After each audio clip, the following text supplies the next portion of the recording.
How to create account in Manus AI. Are you guys facing issues to create account and manage AI? If that's so, then this video might help you out. Without further ado, let's dive into the video.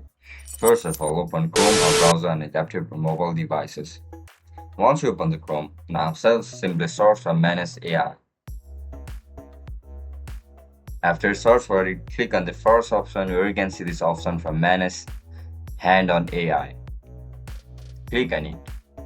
After you click on it, you'll be forwarded to this section. You are looking to create account, right? Just simply look at the top right corner of the screen where you can see this option for sign in or sign up. Tap on sign up.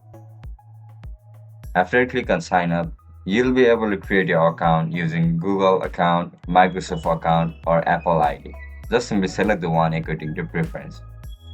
If you select Google, then just simply tap on continue. You need to write down your registered email. After you fill up all the details, your account will be instantly created on Manus AI. That's it guys, that's how you're going to create an account on Manus AI. If you guys found this video helpful, don't forget to like, share and subscribe to our channel. I'll catch you up in the next one. Bye bye.